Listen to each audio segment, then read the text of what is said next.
up, everyone? Welcome back to the Retro Room. We are back at it. Gave y'all a little break. We took a little break. We did a lot of stuff in the past few weeks. So trust me, I missed the hell out of this. We tried giving you guys content, but we're back. I'm your host, Rolly. That is your co-host, Tony, over there. What up? And this is Rolly's Retro Room podcast. Hey, everybody. How's everything going over there, Tony? Pretty good. Got off spring break. We'll talk a little bit about that in the podcast, but so far it's been pretty good. It was a crazy little break, and again, like you said, I think there's something missing. I'm like, man, I missed something. I don't know what it is, and I think it's the podcast. I'm like, we're back. It feels good. 100%. It was the podcast. Like I kept coming up with ideas and like trying to write down stuff, and I'm like, I would send it to you, and then you were doing stuff, and like I was out of the country for like a whole freaking week. Yeah. And that was great and also very torturous because while being out of the country, I had only like 2 hours worth of fucking internet that I could use. Or it's like an hour and something. And I wasn't going to pay for that fucking package because it's a fucking highway robbery. Yeah, for sure. On a cruise. So I was like, no, I'll just, and I got to enjoy. I would leave. The only thing my phone was used for was the camera. So yeah. That's all I was fucking doing with the camera. But everything else, I was enjoying the moment. We went to a few places. Nice. The experiences on the boat were really cool. So, but yeah, between that, we went down to Miami and we saw the Turtles 2. That's right. We together.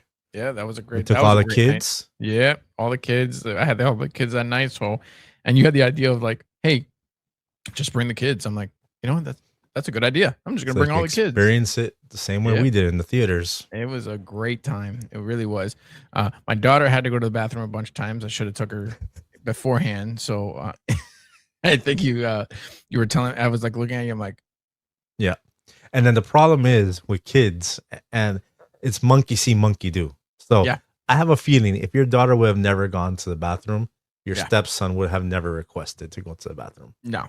But then one sees one do it, it's like, oh, I have to go to the bathroom too. It's like, do you really? Really? A boy's bladder works completely different than a girl's bladder. Yeah. If a girl has to go to the bathroom, like whenever I'm on a trip or I'm driving somewhere, me and Max could hold it the entire ride. But whenever my girl goes with us, I know already I'm gonna have to make a stop for the bathroom, even if she goes before, because that's just how we're built. So. But guys, it's like we go to the bathroom when we need to pay for gas. That's like exactly. The only time that's when Max, because from here to Miami, I have to, in my Camaro, I only have to stop once I'm in Miami to put gas in. I have a 19-gallon tank, so I can make it from South Carolina to Miami on one tank, on one like fill up. Nice. But in my girl's car, we have to, if I plan it out, I can make it with one fill up in the middle. Okay. So, but yeah, we had to stop for a fill up, and then we had to stop for a bathroom break when I go with her. Yeah. So, but yeah, I was on a cruise, went down to Miami for the Ninja Turtle thing, and was absolutely like just dying to jump back in here for you all and get this podcast going and talk about some nostalgia. But now with that out of the way, I will talk about some quick hauls, because that's what we do here. We collect. We get 90s stuff, 80s stuff, and we collect some stuff. And man, I got some old stuff and I got some new stuff.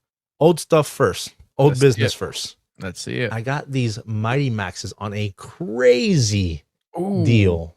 Nice. I would open them for you, but it's gonna be a mess to do. But where did you land those? Macquarie. It was the craziest deal, and I've been looking for a while. And they're complete. No way. This is the one I've been after for a while. Remember I showed you these before, but I remember. It's the simplest thing, but this is the one I've been after for the longest. This is like, to me, the original one when I think about Mighty Max. I want to. And they're complete. Yeah, look, here we go. Look, it has the Doctor in there, Frankenstein, and Mighty Max. A complete set. And all of these are complete with all the figures. So, which is hard to find them complete because there's so little. Yeah, so little. Oh my god, what a find! What a find! And what else? And you got the whole set. Like you got all three there. Well, no, there's just a bunch of them. I have my own personal ones that I had from before and over there. But the other thing, got some good. I mean, I'm always turtled out. We got the turtles back there. Yep. Some clearance turtle items. So I got this for $20. Okay, I not don't know if it's bad. The showing up Shredder. there or not, but Yeah, it's basically Leonardo and Shredder at the end of the movie, nice. where Leonardo's kind of like banged up because Shredder's just giving all the turtles the business. Yeah. $60 NECA, and I got it for $20. Oof, what a find. What a Then find. there's this thing right here, which is the Transformers Ninja Turtle crossover. So That is awesome, dude. this thing basically is a transformer, and you can make it into the turtle van, right? That is And cool. here it is. I got this on clearance for $30. I got home. I told my girl, because I had been after this for 6 months, and I was just being so cheap, and I didn't buy it. Mhm. I get home, and then she gets upset because apparently she had bought this for me. Again, we're doing this And- again, bro. Didn't you do this for the Back Yeah. to the Future Transformers? And she was gonna give it to me for Father's Day. So I opened it and I built it. And yes, it took a while. I had to follow the instructions to transform it and to put it into the car mode. So here it is. This is the one that my girl gave me. So now I have a second one there. I'll see what I do with it. But yeah, Look at that. such an awesome TMNT. I mean, I can't like it's hard to stop getting these things. Of course. All right. Is that it? I think that's it. Yeah, man. That's all Not I got. bad. You got Not anything over bad. there? Yeah, man. I got one thing and I got more coming in. So I'm I have my vinyls and I think I'm done with vinyls. I think I love my vinyls. I think I'm done with it. I think, it's a You're good done collection. for now. That's For what now. we say. We're never done. We're We're just never done. for We're now. done. Yeah, you're right. We're done for now. I filled up all my squares, so I'm like, man. And then we just started talking about tapes, and I'm just like, oh my god, something about that having a nostalgia tape. And I immediately, we'll talk about it then a little later in the show, but I immediately was like, there's a reason why I got this. So I got the 1999 Prince cassette tape, and Wow. man, I got this on a steal. And let me tell you something. There are tons of 80s cassette tapes on eBay at a great price. I got this for I offered him about $7 and he took it. Bro, Nice. just like the sound of it. I mean, just like just that plastic. It just, brings back so many memories. And you just hear it and you're just like, yep, that's a cassette tape. You just like, Just you shaking it. yeah, Took me back. just bring it back. Yeah. And now I just want to find a cassette player and just listen to it like old school retro. But I was definitely glad we that's have something down in the episode where we're gonna talk about that. But for sure. My next haul, thanks to our amazing followers and friends and fans in this retro community, I was able to finally get a complete Dragon Dagger. And by complete, I mean, look at this. Even the battery cover, which let me tell you. Fuck yourself. Go fuck yourself. You and our buddy. Complete battery cover, because those things are hard to find, and a working one. For the record, I gifted him one. I gifted Tony a Dragon Dagger. Yes, you did. Yes, a friend of ours that we met through all of this. A very close dear friend of the show, of mine, of Tony's, sent me that he got a bunch of Power Ranger stuff. There's like 3 Dragon Daggers or 4 Dragon Daggers and like 2 Sabas. And I was like, oh man, Tony, like he's dying to have one that works. And then he asked me, oh, can I reach out to him personally? So you don't have to be the middleman. I was like, no. Yeah. And he's like, I'm like, yeah, go ahead. And then no, there you go. So then when I went down to Miami, I was like, all right, you have one that works? Give me mine back, fucker. You didn't give her like, bro, come on. But no, I was happy to give it back. Yeah, I need to. Yeah, I was happy to give it back. I got this one. Now all my kids are like, can I hold it? Can I play it? I'm like, no, just chill. And they were like, kept pressing the button. I'm like, no, don't press the button. It's not gonna work again. So it's funny because our buddy, he's a Ninja Turtle guy. He's a massive Ninja Turtle guy. He likes Power Rangers. He said to me, like, he's like, yeah, Ninja Turtles is his thing. I'm more of the Power Ranger guy. He pressed the 4th or the 1st button on it. One. Yeah. And he's like, that shit weirded me out. I had no idea that thing I didn't know it was a button. I I know it made noise. I was like, yeah, Yep. we're gonna chalk that up to you being the turtle guy. I'm the Power Ranger guy. Exactly. We're gonna let that slide. We both knew what this. Oh It's like, yeah. ding, ding. We just fight with it. So, Yeah. but those for our man listening, thank you. I really appreciate it. I love it. It's gonna be part of the retro shelf, and I can't wait. And just for the record, we talked to him today actually, and he will be joining us very soon on the show. He will, I believe, he will be our next guest. Oh, I can't wait. I can't wait. That'll be a great. That's gonna be a fun. That's gonna be an awesome conversation. But anyways, that's it. That's what we got for hauls. We're back at it. Yeah.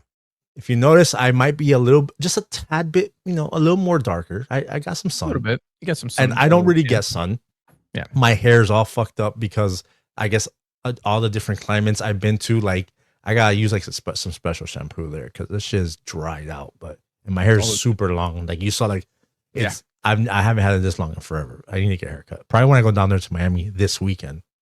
But yeah, that is the intro, guys. We are back at it, and let's get this thing rolling with our first segment.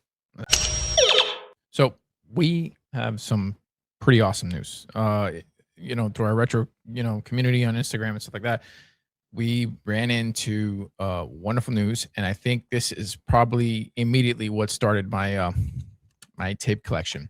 I immediately went to eBay when I found out that this was happening, and let me tell you, I'm super excited.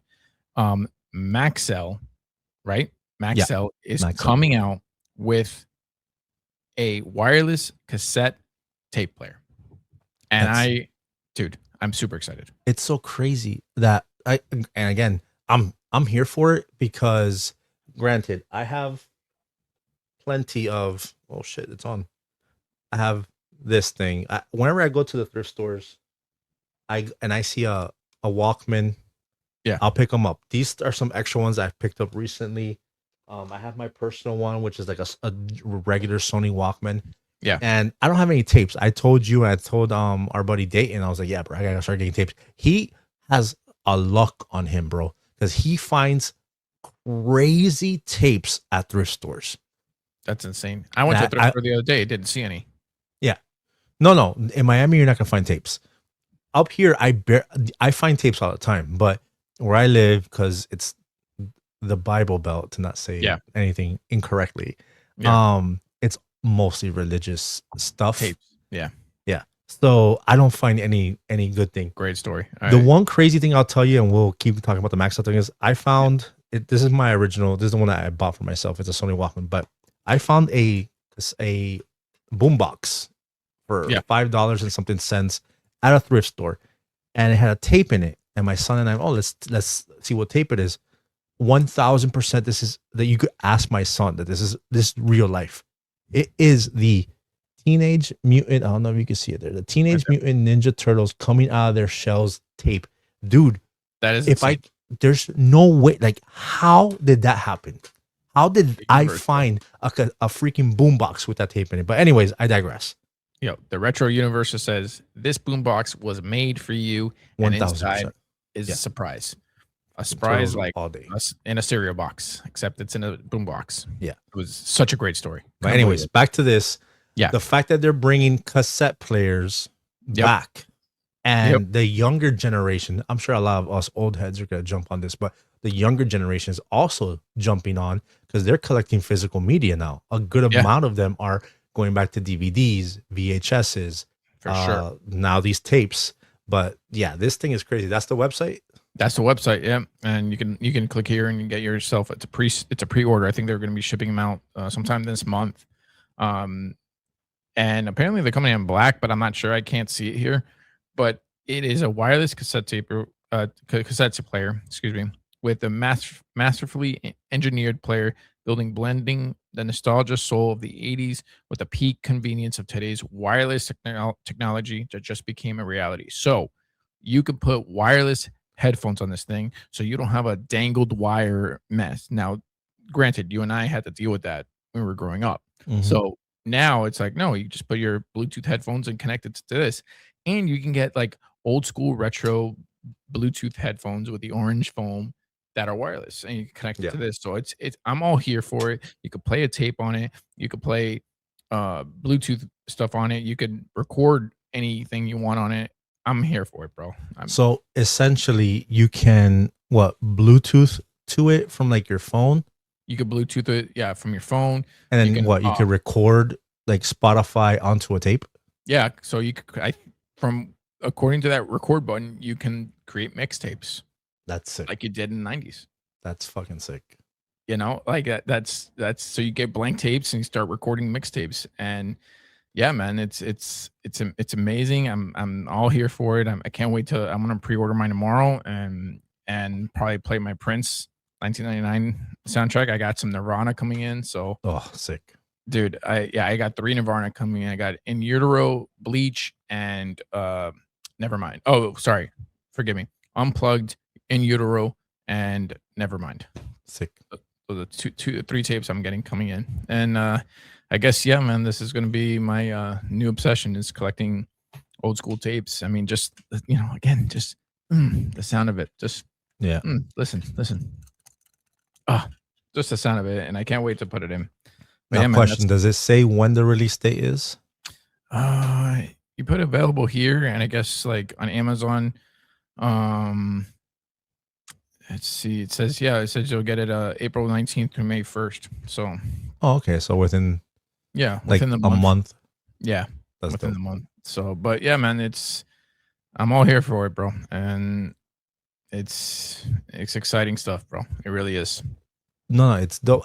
So again, I was out of the country, and in a week and a half that I was gone, so much has happened. So much has been announced. Between the Zelda remake, the freaking Star Fox being in Mario, yes, the freaking this cassette thing, a bunch of people passing away from our childhood. I'm just like, dude, I was gone for a week, and all this shit, like all this announcements and all this stuff happened. And when I saw this tape thing, I was like, they're bringing back cassette players. Awesome, number one. But two, I was like, what can it do? And then just finding out all this information. So, granted, I love my OG ones, but the fact that we can Bluetooth to it and make mixtapes, again, why would I want to do this? Hey, maybe I don't want to fucking carry my phone with me, and drain that battery, because this has USB charging, right? USB-C, I believe. It does. So that you don't have to put batteries in it or anything like that. You just charge it like you would charge your phone. Probably I think it has 11 hours of battery time. Probably the main reason why I would prefer that over my OG ones is because of the rechargeable battery thing. Yeah. Because that was the thing that sucked the most about it back in the day was, fuck, my batteries, now I gotta get new ones. Yep. And now we gotta go scrounging for remotes and see if we can find some batteries. Yeah. So, but man, totally awesome. I can't wait. I'm getting one. Tony's getting one. And are you getting one? Are you gonna go hunting some of the OG ones? Like this one I got. I think I showed you. This one has a freaking flashlight on it. Like, what the hell? Like, in case you walk around at night, Yeah. So very cool. But yeah, man, let us know. Are you getting a Walkman, or are you getting these Maxell new digital ones? I think we're all going for the new ones. Yeah, I think so too. Who remembers Inspector Gadget? Now, while we aren't going to do a deep dive today, but we are going to at some point, I just wanted to talk about Inspector Gadget's villain, Dr. Claw. Here's the crazy thing about Dr. Claw. All we ever saw of Dr. Claw is his hand, his computer, and his cat.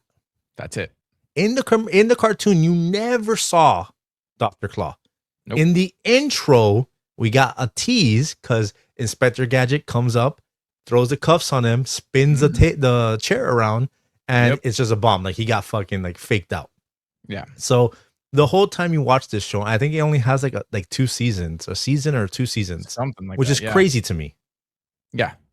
Absolute, it was such a great show. It was absolute like, fucking bonkers. But so yeah, we never see Dr. Claw's face. No. Here's a crazy thing. The only time we got a reveal of Dr. Claw's face was in a toy. Yeah. And look at the toy right here. This is the packaging for the toy. Even the packaging of the toy doesn't show you his face. They're like, you want to see it? You got to buy this motherfucker. Genius marketing, Genius. bro. And let me tell you something. I found this out 2 weeks ago. I had no idea this toy even existed. Yeah. So in the retroverse, it was just like I saw this. I'm like, you've got to be kidding me. And that was the first time I think when we did this research that you saw his face, right? Yes. Yeah, I had seen it a long time ago, and I was like, "Oh shit, that's what he looked like." And it was like kind of like weird to me, but without let's not drag this on anymore. Yeah. Go ahead and give the people Dr. Claw's face reveal. There you go. Ew. I don't know what's going on in his mouth or something. It's wild, bro. I'm like, oh, this is a nightmare fuel for kids. Yeah, like, ugh. His eyes are kind of like uneven. His jaw's like kind of like extended down there. Yeah, it's like it's stuck like that. Like, but this is Dr. Claw, the guy behind the chair. That all this time we never got to see his face. We just saw his cat in his hand, and all he would do is stroke his cat through every episode. Pretty much. It's so crazy. Yeah, it's crazy. The history is even crazier because it was discontinued after like 1 year, and the figure broke the show's tradition of never showing the villain's face, displaying a face previously only seen in certain apparently video games. I didn't know that. The legacy, while the toy line was discontinued after a year, then 1992, this action figure is the most sought after amongst our collectors in the retroverse. Surprisingly so, because it was only there for a year. One, it's Dr. Claw. It's one of the dopest like villains in 80s cartoon. And two, the fact that that whole face reveal thing is awesome. Like that's dope. Like again, the marketing was incredible. Like it really was. And it was something that you wanted to see but didn't know. So, but like again, you want to see it, you got to buy it. And I guarantee there was people that saw it, and apparently it was very underwhelming. People are like, "That's the face." Like, yeah, I'd rather just have the hand. All right, cool. Again, looks nothing like. It's funny now that I'm looking at it, and I'm looking at his hair. If you think about the Matthew Broderick movie. And the guy who plays Claw, there's kind of something there. The British guy, I kind of see something there. Yeah, for sure. Like the hair, maybe the cheekbones. Yeah, but yeah, this is Dr. Claw. This is your reveal. This is the guy in the chair that we were all just like, yo, who is like? Are we ever gonna see him? No one ever freaking saw him, and the only way you can see him can you imagine going to Toys R Us for a different reason, and you walk down the aisle and you see a Inspector Gadget toys, and then you see a Dr. Claw toy, and then the face is covered, and you're just like, and you go to your mom, can we get this toy? I just want it. I just want it so I can see what it looks like. Your mom's gonna be like, no, I'm not buying you a toy so you can look at it. Because mind you know what? They must have realized he's gonna look at it, probably hate it, and never play with the toy. Oh, probably, yeah. They're like, yo, this shit's ugly. Like, I don't think it's gonna sell. Yeah. Hence why it was probably maybe this also was the deterrent as to the sales why it was only out for that short time, because like, yo, they don't know what it looks like, and there was no internet. You could not research this. No. There was no way you were gonna see that reveal. Unless you bought it. Nothing. There was nothing spoiled in the newspapers. You had to buy it if you wanted to see it. Yeah. Now, that thing would have been revealed in 2 seconds. Yeah, within the release. Yeah, exactly. Someone buys it. Here it is. Yeah. But back then, bro, you had to buy it. So we will do a full Inspector Gadget dive, but I just wanted to because it was just mind blowing, and the fact you hadn't even seen it. No, first time, and I'm just like, that thing is hideous. I'm just like, bro, they needed to go to like a different route with this whole thing. It really did. Yeah. So, but yeah, there you go. That's that's Dr. Claw, and he ran the MAD organization, and apparently it stands for Malevolent Agency of Destruction. Malevolent Agency of Destruction. Bum, bum, bum, bum, bum, bum, bum, bum. Yeah. Can't believe he faked out my boy Inspector Gadget at the end of every intro. Every intro. You thought you got me, puts the cuffs, turns around, boom. Yep. And then I Awesome. think was it his body parts formed the Inspector Gadget Yeah, like name. exactly. Yep. Yeah. That was Which it. fun fact, the composer of the Inspector Gadget theme song is Shuki Levy, who is also responsible for He-Man, Of course. Mighty Morphin Power Rangers, and so many other theme songs. Iconic theme songs from the 90s and Yeah. 80s. Like, bro, you can't go wrong with those theme songs, especially this one. This Inspector Gadget was definitely like such a great theme song. We've You been could sing it setting on- up and doing stuff, and I've been singing it the whole time. Yeah. Remember, And- I'm just like dun, dun, dun, dun, dun, Inspector Gadget, and that's all it is. And I It's love all it is. the guy who played Inspector Gadget, that voice. Here you go, Claw. Very, very like it was so. I can't even pronounce that whole thing. He had a very smart way of talking. I'm just like, awesome show. Yeah. It's hard to believe that it was only 2 seasons. It really hard to believe. And again, like I said, we'll dive into this episode, into that show, and talk about it. And toys, like I was telling you earlier, those I don't know where they were from, but there were some Happy Meal toys that had the helicopter, had the blow up, and I had to I think I got them all. But yeah, anyways, that's Inspector Gadget. That's Dr. Claw's face reveal. So if you've never seen Dr. Claw's face from Inspector Gadget, there you have it. Rolly's Retro Room did the work, and we brought it to you right there. It's not pretty, but hey, now you know who's the scumbag Inspector Gadget was hunting down. We recently just had Spring Break pass, and it got me feeling, as per usual, nostalgic, right? Of course. And here's the thing with that.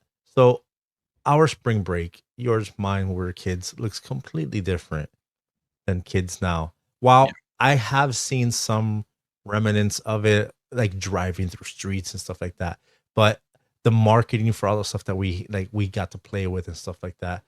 But man, Spring Break in the 90s, I want to say was probably some of the top tier childhood memories I have.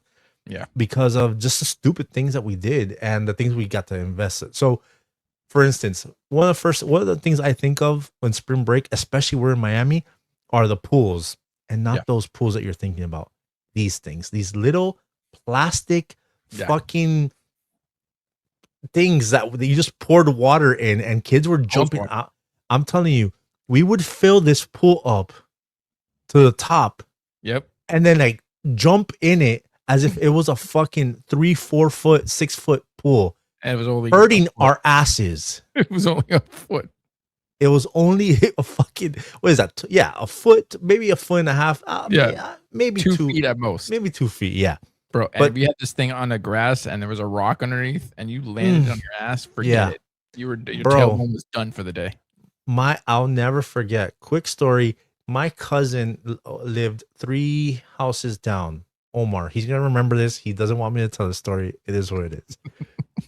We're in the front of his house. We filled it up with the hose, and we were playing in that thing, right? I don't know what happened. I don't know what argument we got into, but I don't remember. All I know is after we were done, I think his grandma told us to get out. She was gonna make us food, and he did something. I got mad.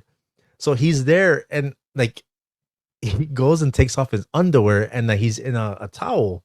Oh. And then I don't have clothes there, so I didn't undress. I was just in my shorts wet. I was just kind of dry. And whatever he did, I got pissed off at him. I go and I grab his towel and I pull it and I book it. I run the fuck out of there.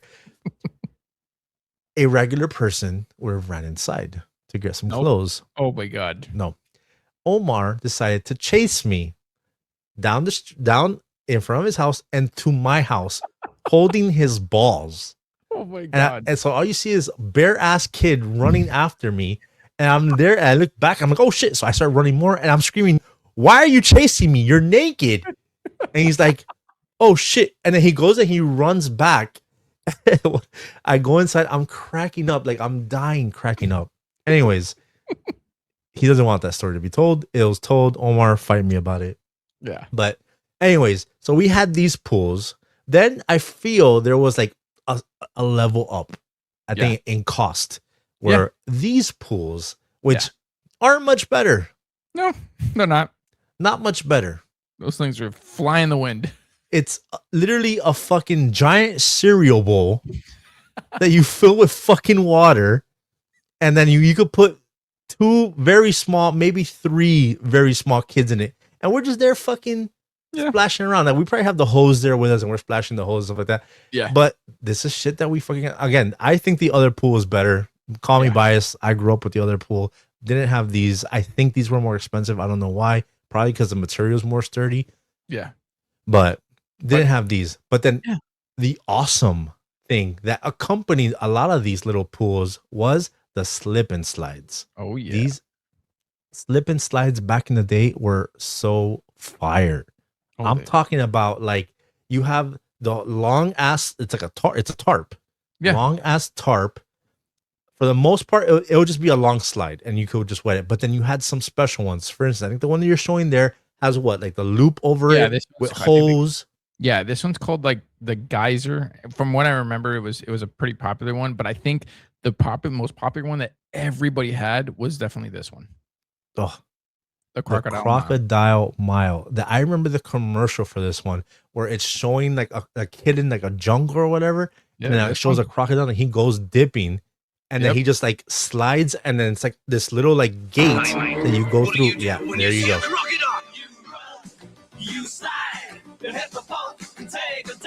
Yep, and it's like a little pool at the end. Yeah, and like you're just like splashing into the pool. This was our spring break, bro. Dude, hell yeah! Look at that shit. Use another catchy tune. What is with the catchy tunes in the 90s? I mean, it had to be. Dude, wasn't there one with like a board? Yeah, like a boogie board. Yeah, there was one with a board. I remember that there used to be one with a board, and it was like they had one that was I can't remember where, unless that was like one of the first ones that. Well, even there, I think on that box, it didn't come with a board. Look at the box. I think the box says the boogie has a boogie board in there.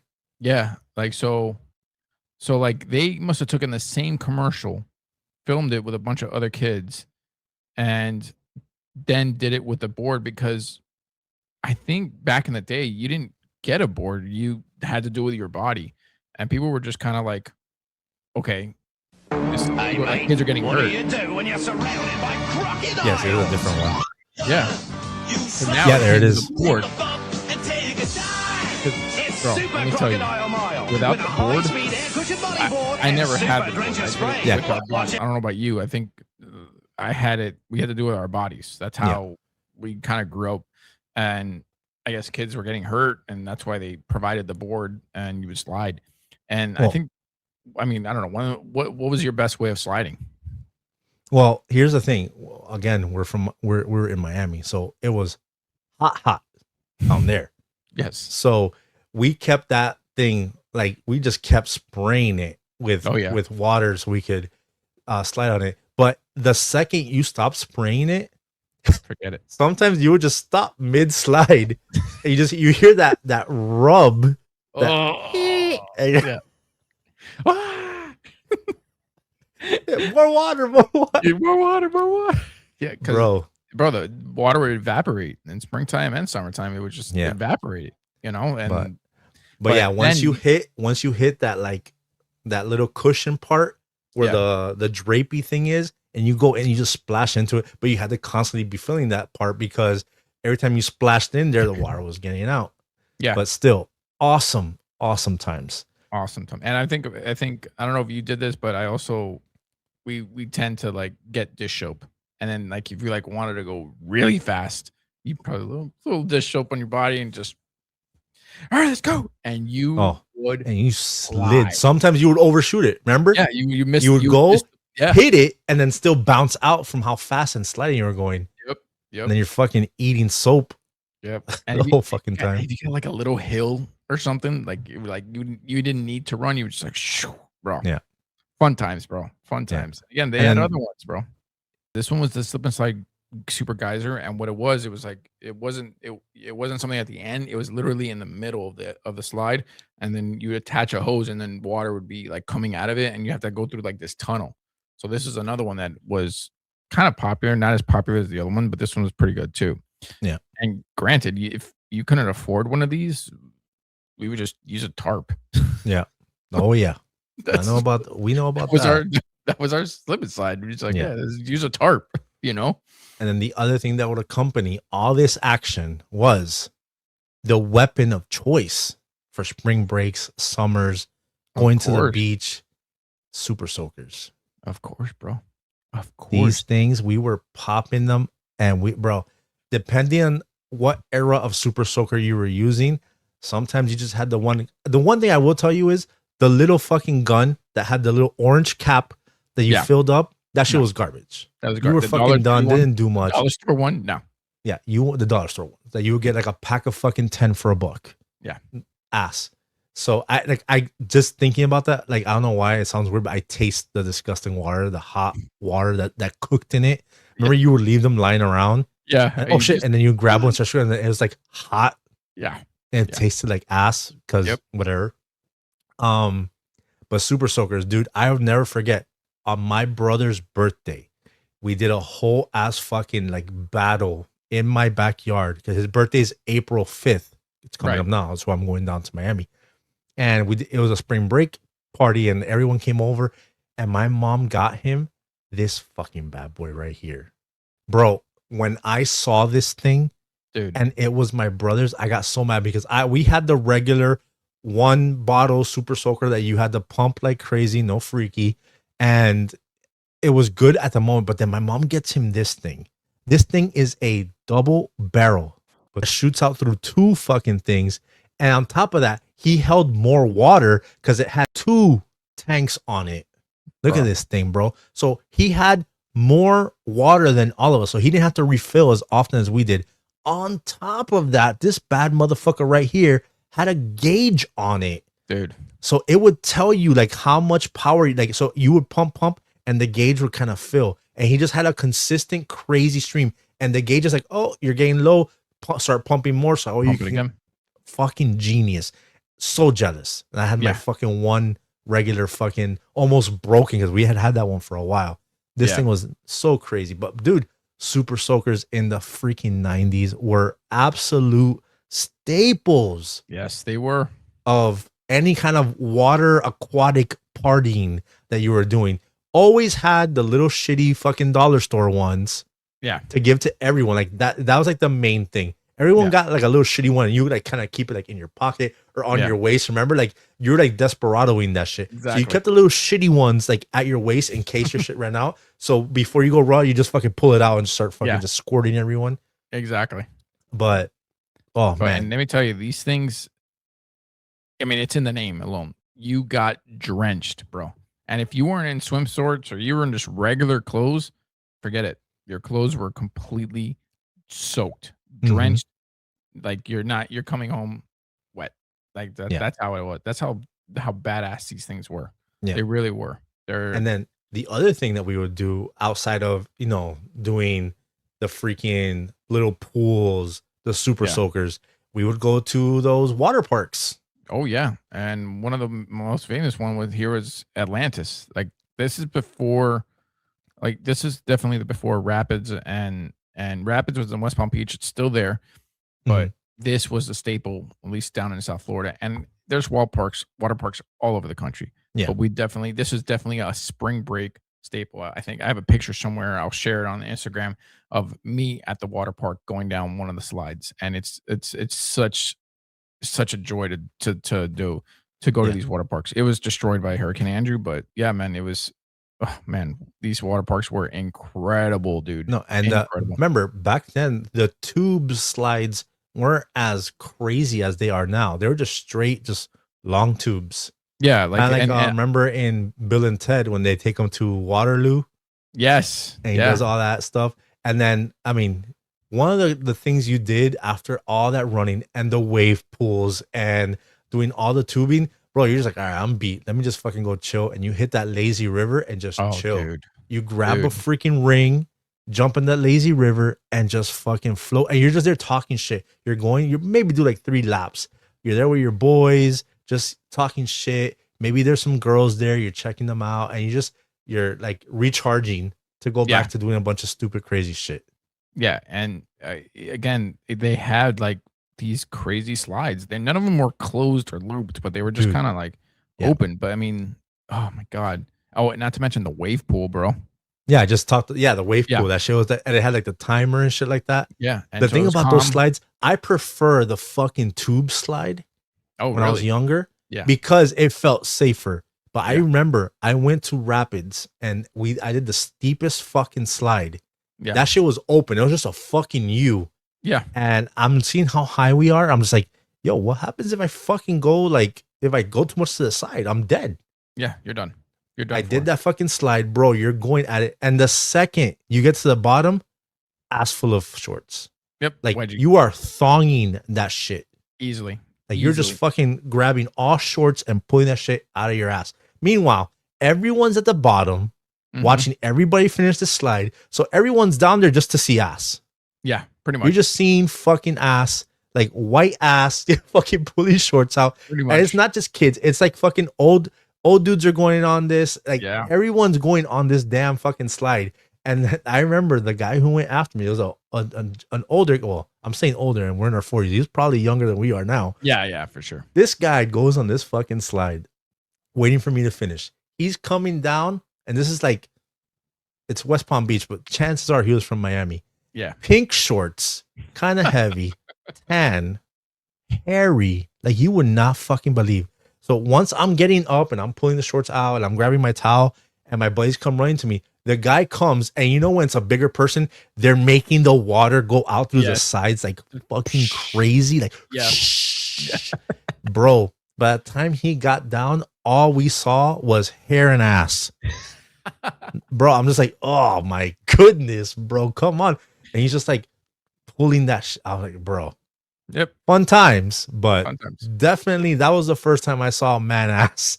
Yeah. But, bro, those straight slides, the first time I saw that was at Six Flags, and it was like this narrow thing. And what it was just a straight down thing, and you had to like cross your arms or whatever. Yep. I wasn't allowed to go on it. I was like, no, I'm not. But I was on a slide next to it, and you just see people just zoom, zoom. When you're on the top, there's people that like don't know what they're doing. He's like, yeah, I'm gonna do it, and they fly off, and not knowing that you had to like go down slow. I Mhm. saw one guy fly off, and I'm like, oh my god, he's gonna go on. There was nothing. There was no net. There was He's no dead. nothing. That You're done. You're done. And somehow he flew off and made it onto the slide, and I was like, Jesus, forget it. No way. Yeah. Now they're a little more wider, a little safer.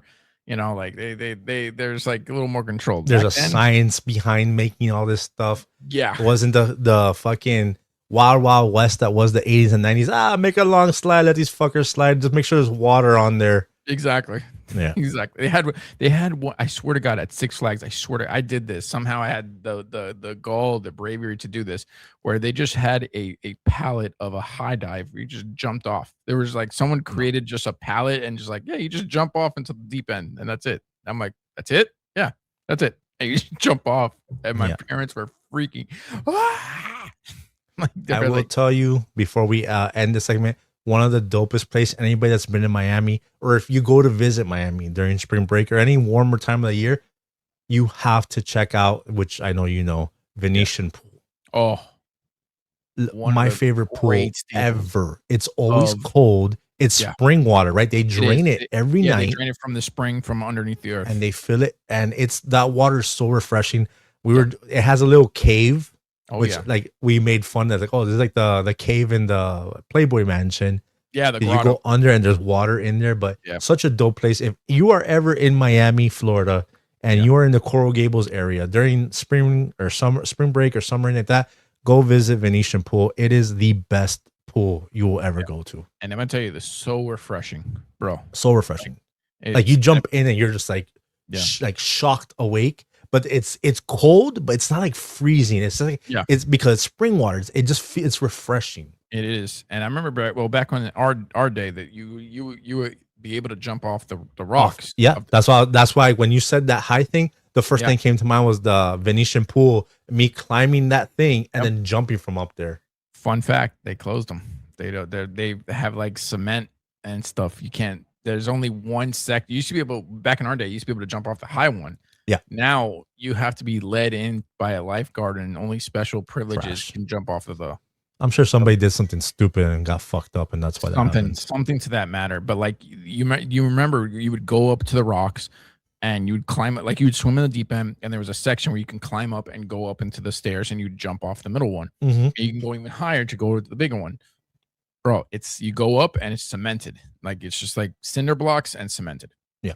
So, but anyways, yeah, man, great. That's spring break. I mean, that's what I remember from spring break. That's, the water slides, the little plastic pools when we were fucking little, super soakers, like fucking crazy. And who could have forget, bro? If you didn't have any of that stuff, you simply just did a sprinkler. Oh yeah, and mind you, these were not many people had these in my neighborhood. Yeah. But when you did see one, even if you were fucking closed, like, I'm gonna run through that shit. Yeah, for sure. It's just like, and it wasn't made for kids. It was just made to water the lawn. The water of the fucking lawn. Because I mean, back then, especially with depending on your neighborhood, you only had like a certain plot of grass, and it would probably cover that little plot of grass. Yeah. But we played in this. This is how we played in it, and just have it go back and forth. And that's it. Yeah, that was some fun times. But yeah, man, that to me, that was a cool little like walk down memory lane we were talking about, and I just started remembering all the things, like all the super soaker fights, the freaking pools. Those, I'm telling you, those little plastic pools. Oh yeah, that was like almost every day in spring break, and in summer we just had one of those shits out. There's a picture of me. I'll do the same. I'll post it on Instagram on one of my throwbacks where I'm literally standing in a pool.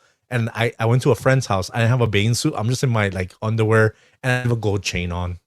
Straight little Cuban boy playing in a fucking plastic pool. Yep. That's how it is, man. That's how it was in Miami. That's definitely how it was. And you just got to enjoy those spring break moments and summer moments, But yeah, let us know, what are your spring break moments? Did you play in any of these pools? What was your favorite super soaker? What water parks did you go to? Did you go to any water parks? Just let us know. Like, I'm curious to see what other people's 90s spring breaks looked like. Who remembers MTV's Spring Break? Bro. Dude, tell me that this didn't make you want to go on spring break. Absolutely. In Cancun. You kidding me? For sure. Between the setup, they had that crazy stage in a like surrounded by a pool, people in the pool fucking just going crazy. And then you had whoever was popping, anybody who was anybody at that time was hitting the MTV Spring Break. Like, look, here we got Exhibit, Eminem, and Dre. Yeah. You have all the boy bands were there. Backstreet Boys were definitely down there doing their thing and holding it down. For sure. And then here, look, we got Tyrese, Pink, and Cisco. Cisco blew up I think it was like 99. Yeah. When he came out with the Thong Song, and that came out in a spring break. He filmed that video on South Beach. Yep. Yeah, absolutely. Because it was during spring break. I remember that. Mm-hmm. So, and then you got like Destiny's Child was there. Destiny's Child. Dude, it was anybody who was anybody was there. Look at that. Carson Daly with No Doubt. Dudes. Yeah. A bunch of rockers were down there too. It wasn't just a pop thing. No. We showed earlier Eminem and Dre and Exhibit, and the rockers were there too. We had Limp Bizkit was down there. Korn was down there. You got here, No Doubt. Bro, everybody was down there.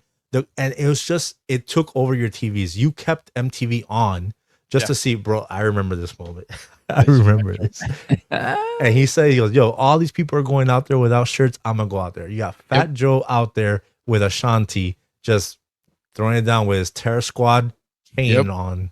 No one cared. And bro, everybody loved it. Everybody ate it up. And and dude, I was a teenager. We were teenagers when this thing was popping, and we're like, yo, once we're of age, we're going down to fucking Cancun, and we're gonna be at the MTV fucking Spring Break. Well, and it was done. And it was gone. It was all gone. No spring break. No spring break for you. That's we're like, okay then. That's not happening. Granted, you could do other things. You could go to Cancun. You could fucking go. They still have like and they have type of events. Yeah. Yeah, they have events in Cancun for spring break and stuff like that. but you wanted to do the MTV thing. You wanted to be in that pool, see fucking Justin Timberlake walking by. He was hitting on every girl. Just you just wanted that chance to see Carson Daly talking to some famous people while getting a freaking tan down there, bro. That's it, man. That's it. Oh, And Carson Daly was like the guy. He was the guy. MTV guy. He was literally at that stage every freaking day, getting sun and interviewing all these freaking people. Like that guy was living the life from like what 97 to like 2002, 2003, easily killing it, bro. I remember when I would watch MTV, I'm like, bro, I want to be a freaking video VJ, like a VJ. Oh, everybody did, because like, you get to meet all those people. Remember they did that trial thing where like they're having people do tryouts, and it was like that weird guy Jesse versus I think the other guy's name was Dave. Yeah, I remember that. That was like later in the later 90s. Yeah, during the TRL era. Yeah.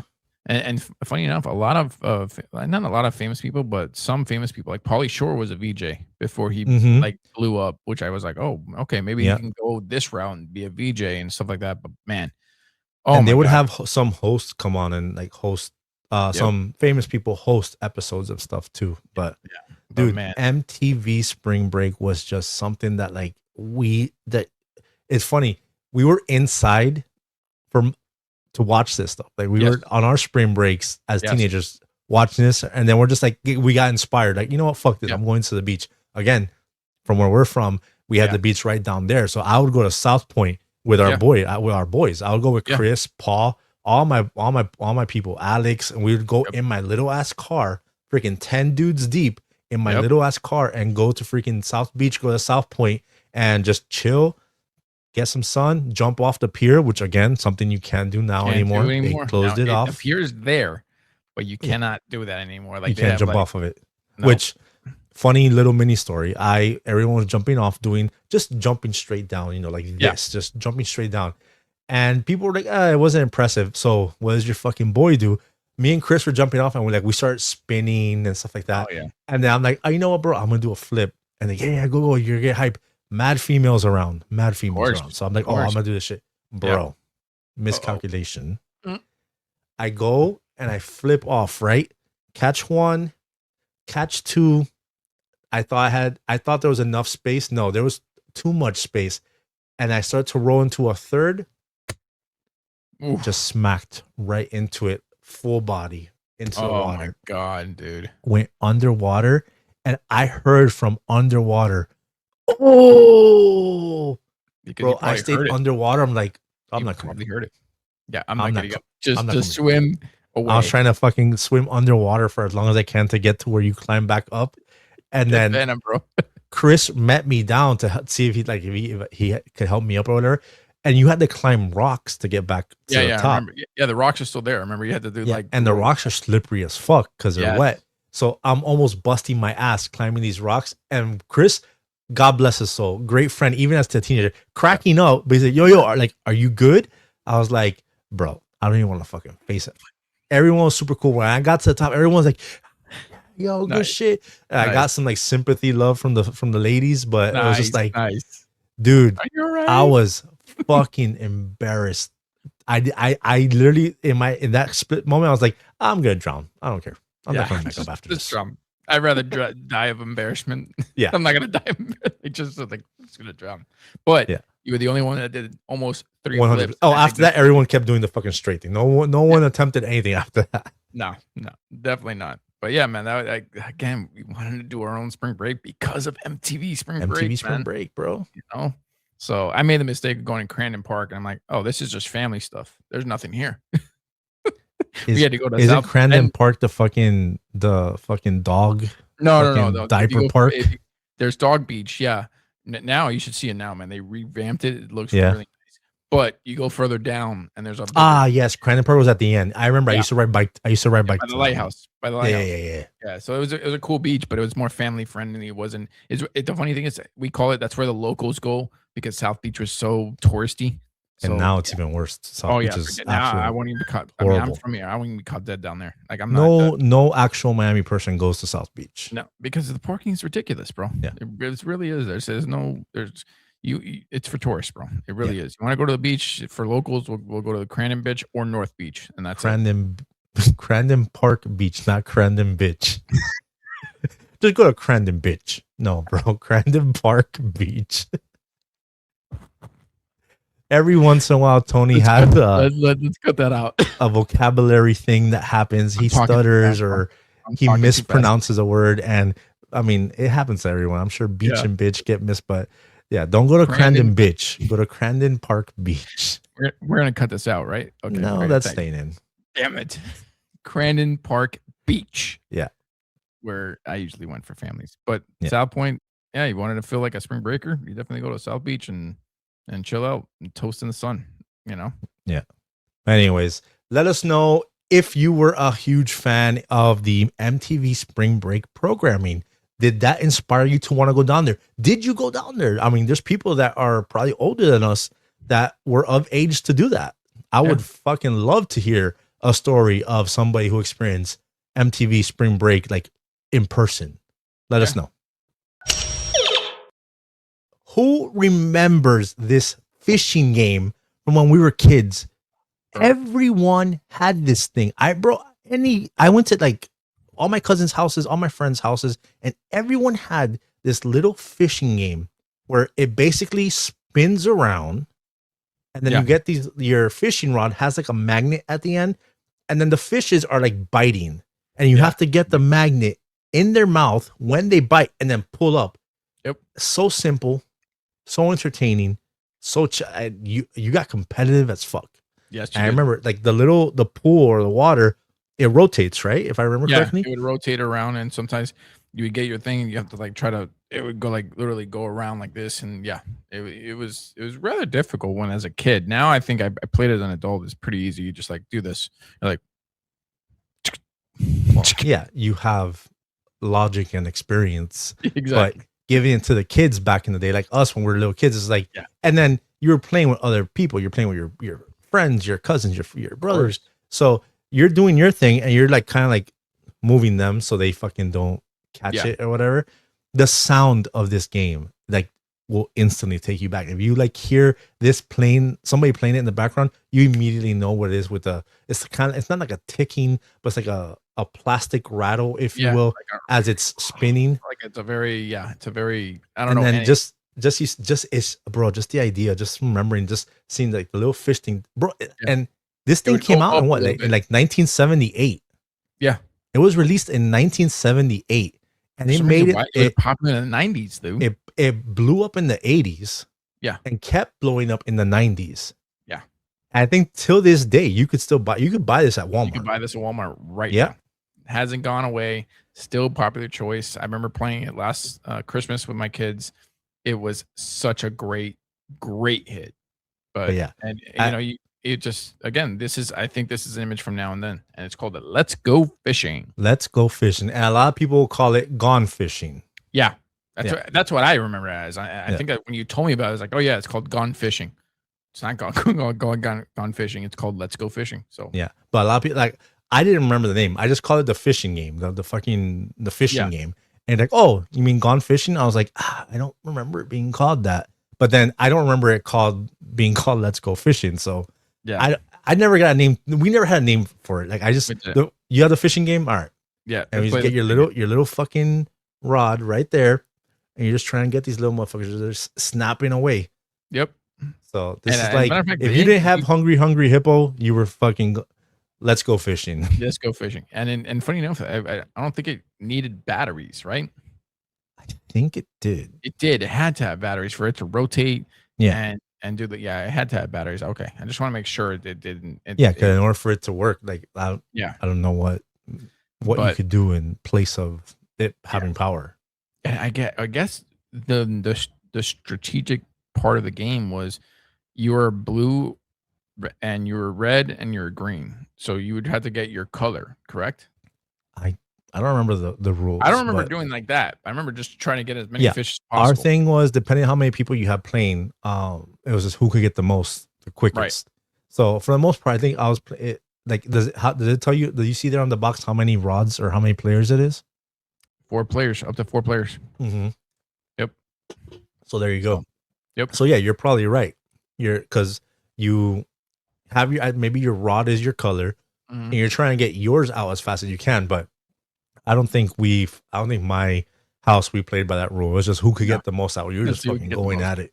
Exactly. Just Yep. and you got really pissed off. You block it. No, don't. Oh, do like I this. said, you were fucking pushing the person, like, Yeah. because remember you're there trying to be steady, and it's Yeah. just it's a little string, Yep. and you have the magnet on there, and you're like, it. There's a strategy, but like you're just like trying to stay still, and then whoever you're playing against, you just move their hand just a slight bit. That's it. You fucked up everything. Yep. And that's it. And you like take the string and like fling it over someone else's rod and pull it. Oh, I remember the tips would connect. Yes, that's right. Like you would be there trying to do it, and then if they would get too close to yours and his would just fucking lock up. Yeah. You're like, yo, stop fucking trying to get my shit. Yep. But yeah, man, I forgot where I saw this, and I was like, yo, that unlocked the memory. We gotta talk about this on the podcast, Yeah, for sure. because if you and I played this thing, I'm telling you, it came out in 1978. Yeah. And so there is a wide variety of people between 78 and the 90s. That's 20 something years right there. Yeah. Of kids playing this damn game. For sure. And I'll never forget the noise. It made a distinct noise when it rotated. Like a cause you could hear all the fishes moving with the They're like making their own like noises while the thing rotated. Yep. But yeah, man. Let us know if you played this. What was it? I get Gone Fishing or Let's Go Fishing? Let's Go the fishing game for us. Let us know if you played Let's Go Fishing, Gone Fishing, the fishing game from the 80s and 90s. Holla back. And welcome to the end. And this is where we do the memes of the week. And for those of you listening in Spanish, los memes de la semana. Memes. Los memes. Los memes. The memes of the week, brought to you by a bunch of people who send us these things. And we have been fortunate enough to make friends with a lot of these meme creators. Yes. And yes. It's pretty dope that now we get to shout them out and they'll tag it and post it on their stuff. So anyways, this very first meme right here comes from your boy, your favorite co-host of any podcast. Our boy Tony in Retro has made a meme, and it definitely hits the nostalgia. The meme reads, "Just looking at these headphones makes my ears hurt, but it was a must-have." And it is those Sony wrap around the back of your head headphones that had that clip-on thing that would go like kind of like be scraping the back of your ear. Now, oh my God, I've seen these. I didn't own a personal pair because they were kind of like on the pricey side. I always had like these ghetto looking ones, like they're not ghetto looking, but like the cheap ones. I always had these. The fucking regular. Yeah, your boy had bread, but for other things. Because if headphones could play music, that's all I needed. Yeah, but you had this experience, hence the meme you created. So go ahead, let us know how these things were rubbing the back of your ears raw, dude. I think 9th grade, 10th grade, these things came out, and I saw it. I'm like, yo, those things are the dopest things I've ever seen. And I remember they came with the CD Walkman. And you remember the alien looking Walkman that had that alien looking fluid W? It was Sony, I believe. Sony Walkman. Yeah, Walkman. And it came with these, and I saw them, and I saw it for the first time. I'm like, oh my God, those things are incredible. I got a pair for Christmas. They were awesome. Like, this is awesome. I can move around in them. I could jump. I could do skate because I was an aggressive skater. So I was able to wear these and then listen to my CD player that apparently didn't skip. Bullshit. And was able to not worry about my headphones falling off. That is until maybe an hour or so in, where the back of the point pinching area, like it would literally like press so hard. I'm like, yo, these things are pinching the crap out of me in the back of my ear. Like if you see there, like the little like arch. Yeah, that plastic part in the back is just rubbing you raw. Dude, and you're sweating. Forget it. The friction, you're getting like these like little, red spots, and you're like, yo, forget it. But they were definitely a must have. No, they looked raw. They looked dope. I remember people having them, and I thought they were cool. But I never had a pair because I always had my fucking regular headphones. But when you said that to me, I think I vaguely remember like one of my buddies who played football telling me that he would just do drills with those headphones on a regular radio, not even on a fucking CD player, just on a regular radio to work out, clip it to his shorts, and be working out. And then I think he said that he had like pimples in the back of his ears formed because of that shit. Yeah, because of the sweating and the whole friction thing. See, that was a great meme to create. I loved it. I'm so glad everybody was engaging and experiencing the same experiences I did. Glad you brought back that painful nostalgia for everyone. Yeah. Just looking at it, I'm like, oh man, the back of my ears hurt. Yeah. What did your trauma start? Oof. Now there's quite a few things here. Go ahead and read that for us real quick. All right. Therapist. So, when do you think your anxiety started? Me. Not Rescue 911. That infamous Mario level from Super Mario Brothers. Perfection, which is a board game that felt like an atomic bomb that had gone off. Mm-hmm. Unsolved Mysteries. The horse from Neverending Story that had passed away. That was pretty dramatic. And I'm going to throw something in there. Probably Land Before Time. That too. But anyways. Most Wanted. America's Most Wanted. And the My Girl scene at the end. He needs his glasses. I'll call that. And of course, the last one. Homeward Bound. Shadow finally coming home. I'm going to tell you, man. These are all pretty traumatic things here. The movies aside, we've actually talked about, I think, all three of those movie scenarios. But as far as something that would give me anxiety, because the movies were more depressing than anything, but anxiety, those shows, absolutely. But that fucking Perfection game, oh my God, that shit was fucking anxiety, fucking craziness, because it's a fucking timer. Yep. And you're putting these things all in the holes, like in the shapes of that, with the one they make it. The timer is loud as fuck. Like it's clicking you down. It's counting down. You see the timer counting down and you're just like, okay, cool. Mind you, there are some pieces that look almost identical to each other. Yes. Like the star ones, yep. You know, you grab a square, you grab a freaking rectangle. Like you're just like, oh fuck, what the, and then, pop. Bro, that shit, I'm like, and again, it's a game. Yeah. But it kind of like, as a kid, you just start thinking of it like, oh, I gotta do this before it click out. And in your head, you make it more severe. Like you make it more crazy than what it is. And you're just fucking putting these pieces back together. Try to do it as quick as you can. I would practice this thing with it off just to kind of get like the muscle memory visually and, you know, doing it so many times. So I knew which one of the stars, the 5-star one, the 6-star one, knowing which one to put where, would like identify the square and where it goes. You kind of make that muscle memory. So again, I was very competitive as a kid. So whenever my brother, my cousins, or anybody came over and went, oh, let's do a Perfection. And I'm like, all right, cool, let's go. I'll try to do it. It would pop on me all the time. Yeah, bro, I would get so mad. It would just, and it's like a, and you remember that sound of the plastic pieces just like as it would like pop. Spread out. Yeah. Forget it. But it felt more like a bomb. Oh, it felt like, you were absolutely like, oh, and you would probably do that in your head, like, because, you know, imagination would be like, yo, I got, like, if you're by yourself, or you're probably like, oh, I gotta get all these pieces in before it goes off. If not, the bomb's gonna blow up. Yeah. Bro, it was like that, and I think that's how our imagination, because we see shows are like the timer, like you're cutting a wire, and it's getting closer to your eye. Yeah, sweating. Exactly. It shows the bomb. It shows the wire you gotta cut closer. Sweat drip, and then that's literally the scenario we all played in our head when we were playing Perfection. Easily, and it was just like it felt a little bit like Sarah Connor in Terminator 2, where you're just like, like that. But again, Unsolved Mysteries, bro. Just the theme song. Is that the one? Yeah. I have the vinyl, believe it or not. That's how iconic that theme song is. It's such a great fucking theme song. Yeah. And it's that one, because apparently these were true stories that no one knows what happened to the person, to the car. Like no one knows what happened. It was just all these unsolved mysteries. And then of course, like, are they gonna come to my house?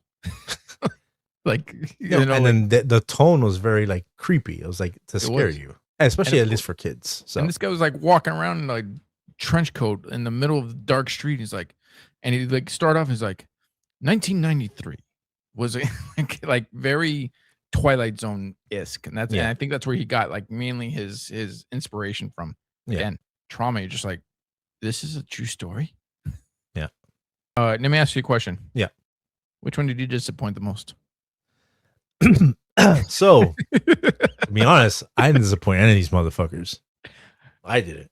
But so the meme reads, I wonder who I've disappointed the most.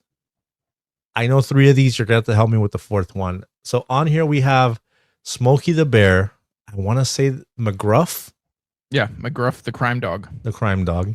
And then I don't know the fucking tiger, the lion from fucking I don't there. know. That was before that was way after my time. Yeah. And then who's the fire dog? Sparky. He was the fire dog, and he was a Dalmatian, obviously, and he would don't play with fire, which is kind of weird because Smokey the Bandit, Smokey the Bear was along that realm, but he was more about only you can prevent forest fires. Right. He was protecting the forest, where I guess to Sparky was fucking like, don't play with fire in your house. Yeah, exactly. Yeah. So I pretty much disappointed the lion and Sparky because I was kind of a little bit of a pyro. Now that I think about it,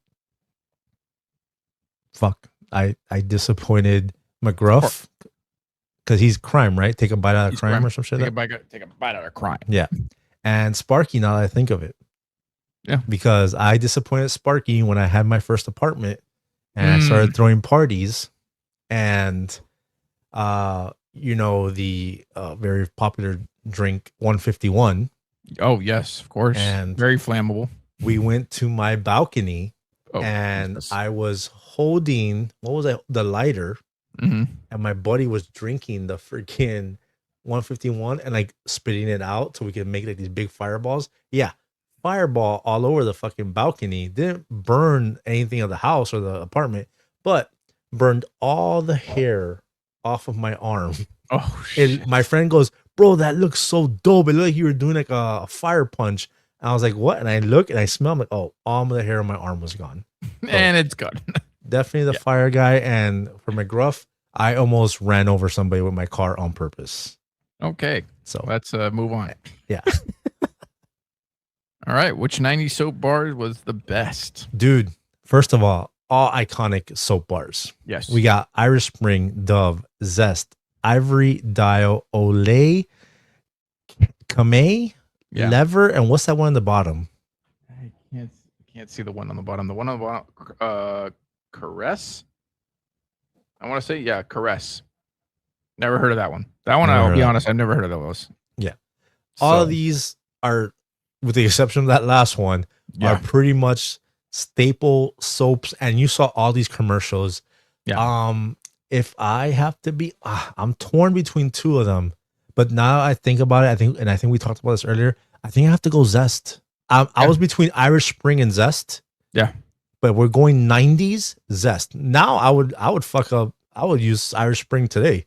I think Irish Spring is probably the best smelling one. And funny enough, I think if you rub Irish Spring in front of your like house in the door frame or something like that, it helps keep mosquitoes out. It does. Yeah, I remember Irish Spring. It definitely was for me, and Zest. Zest, it's all about the marketing. I remember the marketing. Zestfully clean, and like the towel. Remember the big ass towel? Oh yeah. That everybody wanted, that had Zest across it. I think I've seen one of my friends in the neighborhood had a Zest towel. I'm like, bro, where did you get this thing? It's like, oh yeah, you could get them. You could get them anywhere. I'm like, no, you can't. You can't get this anywhere. Yeah, they don't sell Zest fucking towels everywhere. Now, question: wasn't the Ivory like the cheap one? Or no, I think it was the Dial. That was the cheap Dial. one. Yeah, there you go. Dial was a cheap you would one fucking go, and it's like 3 bars for like $2 or some shit like that. It was like an orange smell to it. Yeah, and stuff like that. It was not it was the cheapest one of them all. Funny enough, at this age now, I probably use Dove because it's like smooth for my skin and on the whole thing. I can't remember the last time I used Irish Spring. I think I used Irish Spring for like. I don't use fucking bars of soap anymore. Like my girl gets body wash. that good body wash stuff, Yeah. and I put it in the loofah. We fancy now, bro. Oh yeah, we We definitely ain't scrubbing no fancy. I'm not- bars of soap. Yeah, On it. I don't, the again, bars of soap are. there's nothing wrong with using a bar of soap. We're just talking shit. Yeah, but, exactly. But is Zest still around? I don't know. That's a good question. I'm wondering if Zest is still around. Anyways, these are the soaps from the 90s.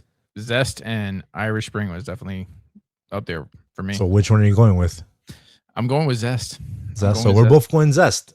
Yeah. Interesting. Yeah, if we're going, So I'm going Zest. second. I assume second place is Irish Spring. It is. It Yeah. is. Those are the So, two ones that were. Let us know which one of these are you taking. I'm interested to see if some people are gonna go with the one that we don't even know about. You got Olay. I think Olay is what, like the fanciest one on here. Yeah, Or definitely. maybe that Kame one. Maybe. Yeah. And Lever 2000. I remember Lever 2000. I remember, but I never touched it. I never No. used it, so I can't say if it was a good soap or not. You know. Yeah. But let us know which one of these are you taking. Okay. All right. Oh, all right. Hold on, bro, because this shit just took me. All right.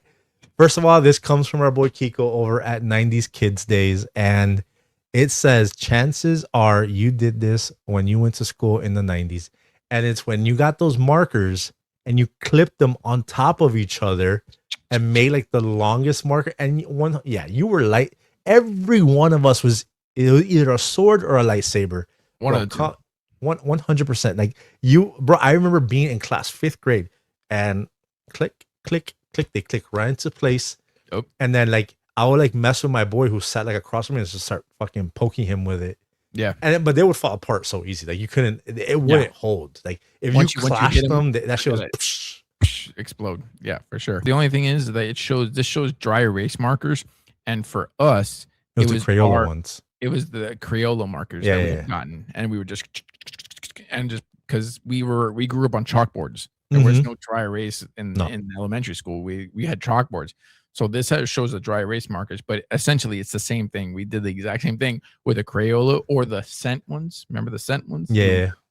Those held on a little stronger. Those, yeah, because it had like a deeper hole. No homo.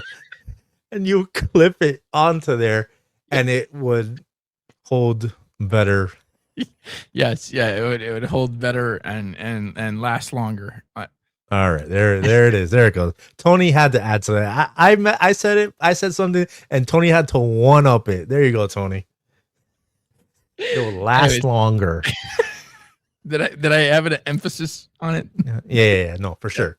But yeah, my bad. Again, all 90s kids, maybe 80s too. I don't know these markers. I don't remember if these markers were on the 80s. I was more aware of shit in the 90s. But yeah, everybody I knew was stacking these damn markers like this and pretending we were like, and like, but we weren't clashing them because you would break apart. You would break them. Yeah. So you do like a very slow, like, yeah, pull back. Yeah. I think I remember doing this shit like in a boys club or boys. Yeah. Now it's boys. It's always been boys and girls club, but we called it boys club in the back in the day. Yeah. But yeah, let us know. Were you stacking those markers and lightsabering it? Hit us up. The last meme for the night. And it reads, I am still this old and I could hear the magnet door closing and opening. That metal clank. Yep. That it would do when it would close. And then you had to like extra push it for it to lock in, right? Yeah. Remember it had the two lines. It was like the ones I remember. It was like a 2-line magnet. Yes. The door had the plate. It would clip, but then you had to push it in for it to lock. Did you have to push it in to lock or to open it? Both. Or did you both? Okay. So I didn't know because I remember clear as day where you had to push it and it would like boom and it would open up, and then you had to push it to like, oh yeah, you did it would magnet like this. Yeah. And you would like and click it. Yeah, because the one that I remember that was in my grandma's house was it would close and it would catch on, but then the doors were like at an angle, they weren't flat. So you had to give it that extra push for it to go flat. Yeah. And then to open again, you just tap and it would open. And for those of you who are watching this and looking at that and wondering, for all your young peeps, what that is a stereo system. Yeah. That has vinyl, possibly CD. I don't think that one has CD. That one doesn't. That So that it's one's vinyl. that's a straight up 80s one. Yeah, vinyl and tape. Yeah. So Multiple tape. I could barely see it, but I believe it's the vinyl at the top. I believe the equalizer, Yep. and then you have the dual cassette, Yeah. and then like the volume adjuster at the bottom for you could pick your, like, if you're doing the, like, which media you're doing, the vinyl, the tape, or the radio, all the way at the bottom. And then at the very bottom, you have your records, your vinyls. You can hold your records and your vinyls and all that stuff. And for those of you who are wondering and asking, yes, this is how you had to listen to a boombox essentially in the 80s. Like this is they had boomboxes, but you had this, you were doing good in life. I mean, most people had one of these glass fucking container looking things in their houses to hold their stereo system. Not to mention the speakers you still have to attach big floor speakers to attach this to the wire. So like they're not showing the speakers. Essentially, this would be in a corner of the house, and you had these long wires, and the speakers would be on the opposite end of the room. And this is showing that it's in a corner most of the time, if I'm not mistaken. This will be in the middle, and you had the 2 floor tall speakers just right next to it. That's it. Yeah. And it gave you one of the most best sounds ever. No, I'm telling you, that metal clank sound, like, it's locked into all of us. We all know what that sound sounds like. It's instilled us because every house you went to, stereo system wise, if you're gonna listen to the radio, CD, and where are you gonna listen to? It had these. I remember I inherited in my first apartment my mom's furniture, and it had those glass doors for like to open the top part where I'll put my DVDs and my gaming system and stuff like that. I was like, click, click, click, click. I had that awesome sound. So yeah, you guys let us know. Did you guys grow up with one of these in your house? Do you remember that magnet metal clank that it would make when it would open and close? Let us know in the comments. And that is the show, ladies and gentlemen. It's awesome being back. It's awesome being with this guy and talking some retro stuff. Great to be back. We 100% missed this. I don't think we have any more breaks coming. I think we have a good 2 or 3 months of episodes coming your way. This is episode 31. We have quite a few listens that I've been seeing, and the listens are all over the place. Like I love that it's not just the United States. It's not just like Florida. Awesome. It's all over the United States. We got Brazil, we got Japan, we got freaking Europe, we got Russia, we got like a bunch of places. I wanted to say maybe it's Americans that are traveling, but no, it's just everyone. So I appreciate that like crazy. If you are listening to this show on any of the podcast websites, whether it be Apple Music, Apple Podcasts, Amazon, Spotify, wherever you're listening to this to, please do us a huge favor. Give us a follow, give us a review, like it and share it. And if you're not subscribed to the YouTube, go ahead and give us a follow on that YouTube and give us some comments on there too. We're trying to push the subscribers up on there so we could get this thing rolling a little bit more and get some action with YouTube. Last but not least, make sure you are following us on our socials, which I am Rolly's Retro Room on TikTok, Instagram, and Facebook. Tony is Tony and Retro on Instagram. And last but not least, if you want to partake in the show, if you want to shout out, you want to send us an email about stuff, you want to tell us about the show, tell us your retro experiences, go ahead and shoot us an email over at Rolly's Retro Room Pod at gmail.com, and we'll read your thing online. You'll send us a picture. We'll put your picture up on here. If you got like some cool stuff going on and you found like a retro picture, we'll put it on here and we'll just talk about how awesome your retro picture is. But yeah, man, that's all I got. Tony, you got anything you want to say? No, again, just thank you to all our followers, our fans. Again, we love engaging with you people. We post things, we post reels. Engage with us. We're going to try to engage with you the best we can. Rolly's constantly engaging. I'm engaging as I'm trying to learn how to engage with and just comment, because again, we just love the retroverse and we just love just bringing the nostalgia to you guys. So again, just thank you guys. That's all I could say. And just thank you for watching, listening, and just engaging with us. I do want to do one shout out. I talked to one of our fans of the show. Yeah. I was going to do it in the beginning, and then we got caught up with all the stuff, all the excitement of being back. But shout out to Stellar Vamp Des. He is a fan of the show. I talked to him on Instagram. He had sent me a message and showed his appreciation. He was a big fan of our rollerblading episode, the one we talked about airborne and rollerblading. Yeah. He was talking to me about that. And that was cool that he reached out. Thanks, Des. Thanks for listening. I appreciate it. Again, all of you guys, just take them. So with that being said, y'all be easy out there. I don't have a new catchphrase yet. I'm going to keep going with the one I have. I've been using because it's the one that's most fitting. I have one that I'm working on, but it doesn't roll off the tongue right. So y'all keep it retro. Later.